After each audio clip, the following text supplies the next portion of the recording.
Bien-aimé, reçois mes salutations fraternelles en Jésus, notre Sauveur bien-aimé. Rappelle-toi ce que tu as appris hier au cours de ta méditation. Si tu obéis au commandement de Dieu, si tu fais de sa loi tes délices, si tu évites le mal, tu seras récompensé. Tout ira bien pour toi, dans ta vie, dans ta maison, dans tes affaires. L'Éternel sera ta forteresse, ton bouclier, ton asile, ton libérateur, ton sauveur, ton refuge, ton protecteur. Il dispersera tes ennemis et tu rendras fort dans le combat après t'avoir entraîné, après t'avoir appris à combattre. Alors tu connaîtras une vie heureuse comme David, dans une alliance parfaite et éternelle avec Dieu, comme nous le voyons dans 2 Samuel 23, 1 à 7. Ce texte que nous allons méditer aujourd'hui. Les questions 2 et 3 de notre lecteur nous aideront dans notre réflexion de ce jour. Bien-aimés, nous prions avant de lire et de mettre notre texte. Prions, bien-aimés. Nous te bénissons, notre Père, notre Seigneur, parce que tu nous as fait entrer dans une alliance parfaite, une alliance de protection, une alliance de bonheur, de joie. Mais dans cette alliance, chacun doit jouer sa partition. Et notre partition, c'est de garder tes lois, de garder tes commandements, de marcher dans ta voie. Et si nous marchons dans tes voies, tu seras pour nous notre protecteur, notre abri, notre forteresse. Tu combattras pour nous. Tu seras celui qui pourvoit à nos besoins. Tu seras celui qui va nous entraîner pour le combat. Et nous serons toujours vainqueurs. Béni soit ton nom pour cette méditation. Tu permets qu'à travers cette méditation, nous puissions être enseignés, formés, équipés pour être des chrétiens à la gloire de ton nom. Bénis chacun de nous. Bénis ta parole au nom puissant de Jésus. Amen. Bien-aimés, plutôt, nous lisons notre texte du jour. Voici les dernières paroles de David. Voici ce que déclare David, fils d'Isaïe, cet homme haut placé qui a reçu l'onction de la part du Dieu de Jacob. Oui, voici les paroles qu'Israël se plaît à chanter. L'Esprit de l'Éternel s'est exprimé par moi. Ces paroles sont sur ma langue. Le Dieu d'Israël a parlé. Le rocher d'Israël m'a dit. Le juste gouverneur des hommes qui gouverne en révérant Dieu est pareil au soleil qui se lève au matin et repense sa lumière. Dans un ciel sans nuages, et la verdure sort de terre par ses rayons et par sa pluie. Verset 5. N'en est-il pas ainsi de ma dynastie devant Dieu, puisqu'il a conclu avec moi une alliance éternelle, en tout point bien établie, et qu'il les respectera toujours. En toutes circonstances, il œuvre à mon salut, il accomplit tous mes désirs. Mais les vauriens sont tous pareils à des épines que l'on rejette au loin. On ne les saisit pas avec une main nue. Celui qui veut les prendre se munit d'un crochet de fer ou du bois d'une lance et il les jette au feu pour les brûler sur place. Amen. Question numéro 2. Bien-aimé, qu'est-ce que ce texte m'apprend sur Dieu le Père? Au verset 1, c'est Dieu qui a oint, c'est Dieu qui a désigné, c'est Dieu qui a choisi, c'est Dieu qui a consacré, c'est Dieu qui a investi David pour une mission divine. Car comme le rappelle l'apôtre Paul, tous ceux qui possèdent quelque autorité en ce monde la détiennent de Dieu et l'exercent sous son contrôle. Romains 13, verset 1. C'est le prophète Samuel qui a pris une corne d'huile et qui a oint David au milieu de ses frères pour être le chef du peuple de Dieu, pour marcher devant le peuple, pour conduire le peuple, pour le guider, le protéger avec dévouement comme un bon berger. Le psaume 78, 72 nous dit que Dieu a choisi David, son serviteur, et le prit derrière les parcs des brebis, derrière les troupeaux.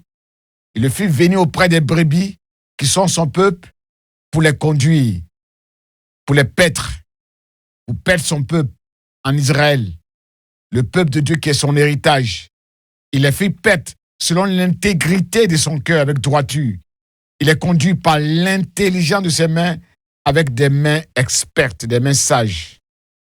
Versets 2 à 3. Le Dieu d'Israël n'est pas une idole muette. C'est un Dieu qui parle. C'est un Dieu qui parle à son peuple par ses serviteurs les prophètes, par ses serviteurs les rois. Les paroles qu'il met dans leur bouche sont inspirées par Dieu lui-même. Dieu leur délègue sa justice divine. Les sentences qu'il prononce, leurs jugements, viennent de la sagesse de Dieu. On se souvient du jugement de Salomon. 2 Chroniques chapitre 19 verset 6 dit ceci. Veillez donc avec soin à ce que vous faites. Ce n'est pas par les hommes que vous prononcez des jugements, mais c'est pour l'Éternel. Il est près de vous quand vous prononcez vos sentences, et c'est lui qui vous assistera. Psaume 72, verset 1 dit de Salomon, « Ô Dieu, donne tes jugements au roi et ta justice au fils du roi. Il jugera ton peuple avec justice et tes malheureux avec équité. » Dieu est le protecteur d'Israël, de son peuple. C'est lui qui lui assure la paix. Il est un refuge sûr, un bouclier, un guide infaillible face aux épreuves. Cette protection est assurée par les anges de l'Éternel qui campent autour de ceux qui craignent Dieu et il les arrache du danger. Verset 4. Dieu approuve les voies du roi qui dirige son peuple avec justice, avec droiture, dans la crainte de Dieu, en respectant les lois et les commandements de Dieu. Dieu fait de ce roi une source de bénédiction pour son peuple. Verset 5. Dieu a établi avec David et avec sa famille une alliance parfaite, une alliance durable, une alliance éternelle, une alliance bien établie, avec des règles immuables, avec des principes éternels. Et ces principes éternels protègent cette alliance et lui donnent une garantie sans faille, en tout temps, en tout lieu, en toutes circonstances. Ce texte nous présente le Dieu des alliances, le Dieu qui a établi une alliance avec toutes les familles de la terre, avec Israël. En effet, toutes les familles de la terre, bien-aimés, tirent leur existence, tirent leur origine, tirent leur nature de Dieu le Créateur du ciel et de la terre. Éphésiens 3,15. Cette alliance de Dieu est indéfectible, inaliénable, inviolable, car son initiateur reste égal à lui-même. Chez Dieu, il n'y a pas de changement. Il n'y a pas d'ombre due à des variations. Dieu demeure le même hier, aujourd'hui et éternellement. Cette alliance est protégée par la fidélité de Dieu. Or, Dieu ne ment jamais. Les termes de son alliance avec son peuple ne comportent pas des manœuvres dolosives, des dissimulations, des erreurs intentionnelles, des abstentions délibérées pour tromper les hommes. Les termes de ce contrat ne sont pas flous, sujets à des interprétations erronées. Dieu, dans sa fidélité, respecte toujours les termes de son contrat avec nous. Il veille sur sa parole, il veille sur ses promesses pour les accomplir au temps convenable. C'est une alliance globale. Elle est complète, elle est holistique. Elle englobe tous les aspects de la vie de l'homme. Salut, délivrance, guérison, restauration, paix, joie, victoire sur les puissances ténébreuses, protection, victoire. Cette alliance s'intéresse à toute personne dans sa globalité, dans toutes ses dimensions physiques, mentales, émotionnelles, familiales, sociales, culturelles, spirituelles, psychologiques. Verset 6. Dieu donne de grandes victoires à David, à son peuple. C'est lui qui combat pour son peuple. Il réalise tous les désirs, tous les projets de David, de son peuple, car Dieu connaît tous les besoins de l'homme, tous les besoins de son peuple, avant que son peuple ne les exprime. Jésus n'a-t-il pas dit Demandez tout ce que vous voulez, vos désirs. Je vous le donnerai afin que votre joie soit parfaite. Jean 15, verset 7, Jean 16, 24. Dieu exauce les prières de ses enfants. Il répond à leurs prières. C'est pourquoi l'apôtre Paul dit, ne vous inquiétez de rien, mais en toute chose, faites connaître vos besoins à Dieu par des prières, des supplications et par des actions de grâce. Philippiens 4, verset 6 à 7. Qu'est-ce que ce texte m'apprend sur Jésus-Christ, le Fils de Dieu, et sur le Saint-Esprit? Jésus est le Fils de Dieu. Jésus est le Fils que Dieu a choisi. Il a oint de son esprit. Il a consacré pour annoncer une bonne nouvelle aux malheureux, une bonne nouvelle aux captifs, une bonne nouvelle aux pauvres. Et cette bonne nouvelle, c'est que Dieu est bon. C'est que Dieu aime l'homme. Dieu veut sauver l'homme. Jésus est l'Esprit de Dieu qui s'exprime à travers les prophètes. Il est la parole de Dieu qui était au commencement, qui était avec Dieu, et avec laquelle Dieu a créé toutes choses sur la terre. La lune, les étoiles. Ce Fils est l'expression de Dieu. C'est l'expression de Dieu incarnée. C'est la parole qui est devenue homme, chair, et qui a vécu parmi nous pleine de grâce. Nous avons vu sa gloire. Cette gloire qu'il a reçue de Dieu, le Père. C'est la gloire du Fils unique, plein d'amour et plein de vérité. Jean 1. Le verset 3 est un texte prophétique. Il annonce le roi idéal qui gouvernera ce monde avec justice, dans la crainte de Dieu. Et c'est Jésus, la lumière du matin, le soleil brillant, l'étoile brillante du matin qui se lève dans le cœur de tout être humain pour l'éclairer. 2 Pierre 1, 19, Apocalypse 22, 16.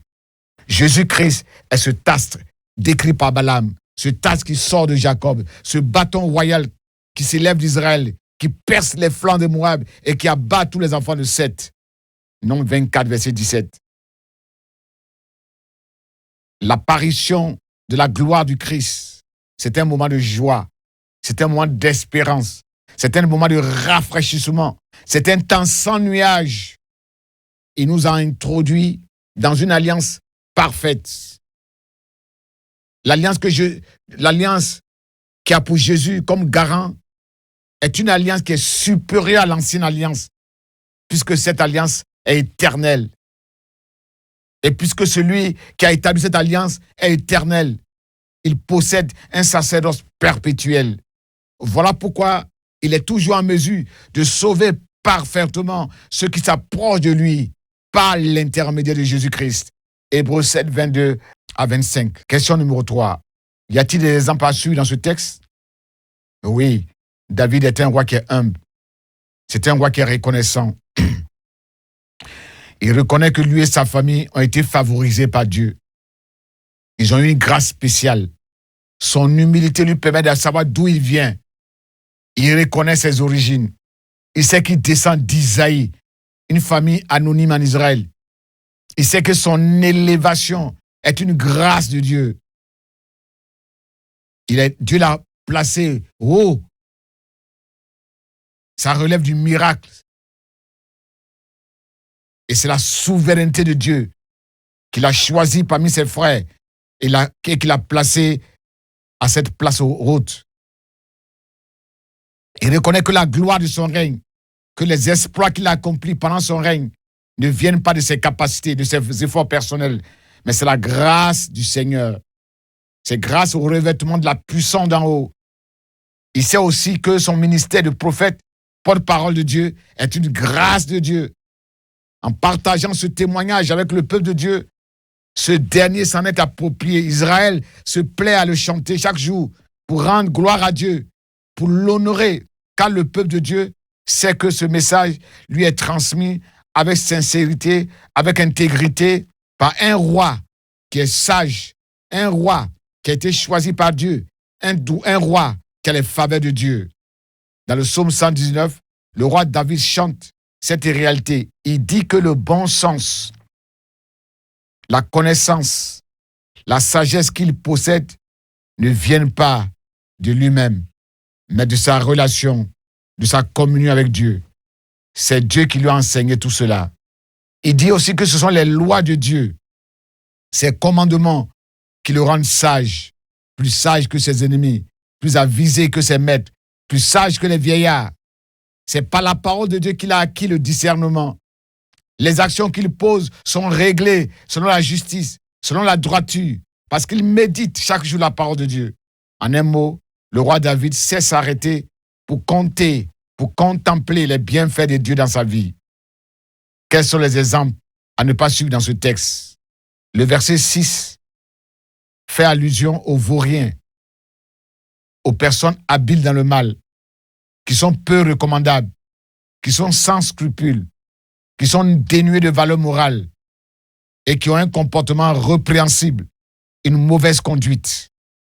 La Bible qualifie les enfants du prêtre Élie de vauriens, car ils ne se souciaient pas de l'Éternel, de ses intérêts.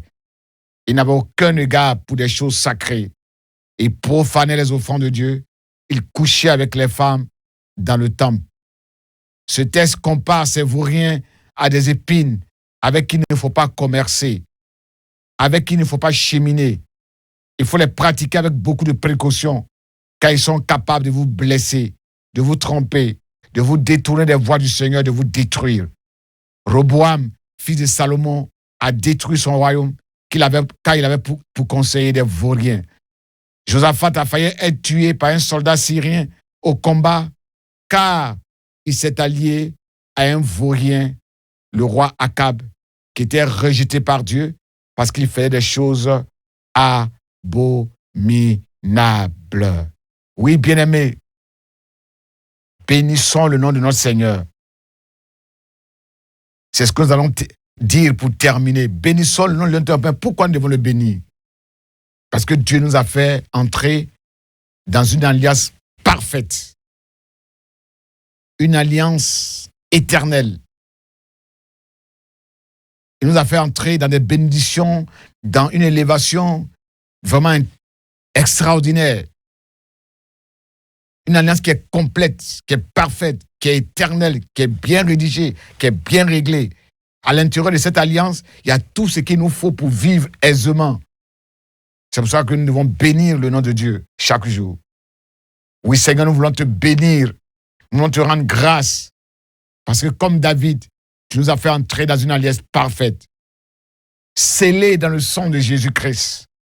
Christ a été crucifié à la croix du Calvaire pour que nous puissions entrer dans cette alliance parfaite, bien réglée. Il n'y a pas d'erreur. Il n'y a pas de falsification. Il n'y a pas de manœuvre dolosive, de tromperie dans ce texte. Ce que tu dis, tu le fais pour nous. Ce que tu as écrit, tu le fais pour nous. Tu veilles sur tes promesses pour les accomplir. Et nous avons choisi la meilleure part. Nous voulons demeurer dans ta maison. Parce que nous savons d'où nous venons. Tu nous as fait sortir des ténèbres. Tu nous as fait sortir des traditions de nos parents, de la vaine manière de vivre de nos parents. Et tu nous as fait entrer dans cette alliance.